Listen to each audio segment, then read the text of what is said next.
In this lecture, we're going to talk about variables, variable names, a little bit about compilation and some of the issues that can arise from compile time errors. So the first thing to notice is that we have 57 tests that are currently running, and that's going to be important a little bit later. Now with Jasmine, which is the test runner suite we have here, you can click on a suite and then it'll only run the test associated with that suite, and I'll show you the time in the upper right hand side. So right here it's saying we ran 8 out of 57 specs. So the first thing to look at with variables is exactly what we've done before. We can create a basic variable and then it's not undefined. And the reason why that's example is used because if I do this is what's known as a variable declaration. So I'm just saying I have a variable called exp, but if I don't give it a value, it's just equal to undefined. Giving exp a value is known as the definition. Anytime now, exp equals foo, or the string foo, if you want to think of it that way. So that's all good. We've already seen how that works. But more important is this one right here. And this one is actually very hard to test. So we're going to create an invalid variable name. And the first thing you'll notice is that when you use an IDE or a good code editor, it's going to highlight in red. And this is it trying to warn you that, hey, this isn't going to work. So now when I reload this page, I get 0 out of 49 tests. And you can see here that nothing's running. And I just get this syntax error down at the bottom. So what just happened? Well, if I go to the spec runner HTML, you can see this was the first set of tests we ran. Now we're on variables.js. What just happened is this file threw an error, a compile time error. So the JavaScript engine completely aborted it. It doesn't run anything or do anything with this code. It skips over it completely and goes on to the next file. So to get around that problem, what we have to do is we have to convert compile time code into runtime code. And the way you do that is with the eval statement. So here I'm going to create a variable called 1a just like above, and I'm going to set it equal to 1. That's going to fail, but now that it's a runtime error, I can use a try catch block. And this is going to allow me to try this, and if it fails, it's going to catch it. And I'm using the ignore statement here to let people know that I'm not actually expecting to do anything with this error. Then I'm going to say that this error, getting passed right here, is equal to an error. So now whenever I run this, once again, we're back up to 8 running tests and 57 overall tests. Now, just because you can't use a number in the beginning doesn't mean you can't use a number anywhere. So anywhere after the first character, it's perfectly fine to put a number. There are a few special characters that you are allowed to use in JavaScript. The $, which is known affectionately as the bling, and the underscore are the two most common that you're going to see.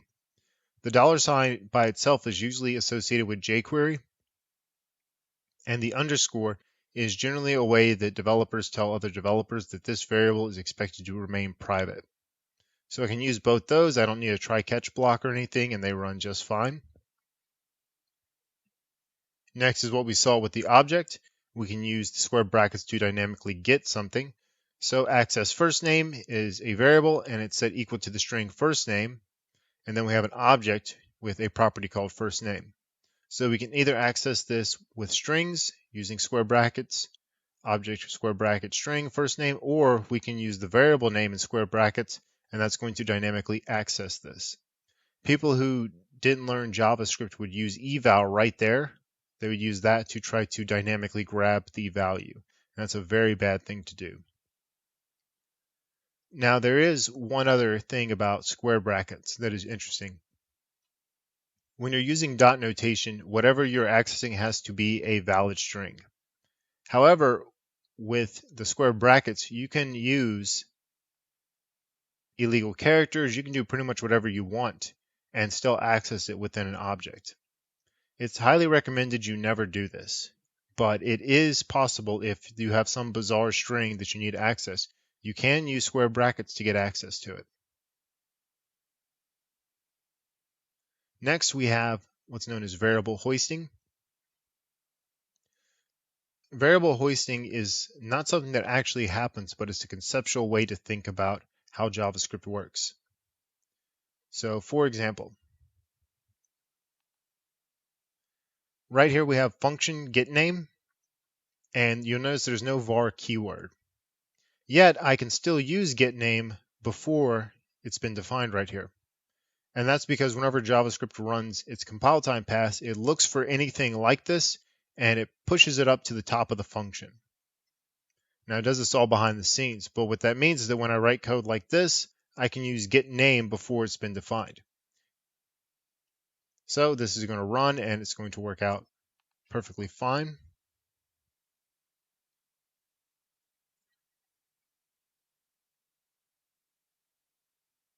Even though one of the key points to understand about how variable hoisting works is that right here we're declaring var x equals to 10 and we expect x to be undefined. Now notice this isn't going to throw an error. Normally if you attempt to use a variable you haven't defined before, you're going to see this error get thrown. If you use the var keyword though, that tells JavaScript, okay, there's going to be some variable here. But the only piece that gets hoisted up whenever you do this is the fact that there is a variable called x. So whenever you try to use it before this line of code executes, all you get back is undefined. Once this line of code executes, then you're going to get x is equal to 10. So you'll see people run into this problem whenever they use something like while loops. They'll do something like this, and then they'll say var x equals 11. And that's where you'll come into problems. So it's generally recommended as best practice that whenever you're writing JavaScript, all your variable declarations should go at the top because that's how JavaScript works internally, and it makes your code easier to understand how you expect things to work. Same thing is true of this type of function declaration here. A lot of people like this because they say, well, when you do it like this, you can just use getName anywhere in the code inside of the function, and it's going to work. But the downside is that you now have to go hunting for where getName is actually defined. If you use var getName equals function in that syntax, then you'll know it's been defined before you've been able to use it. So that one's up to you and your own preferences, but in general, you'll find that I tend to define all my variables up top and then use them because that just makes more sense. So in this lesson, we covered variable naming, we've covered a little bit about hoisting, and we've covered illegal names.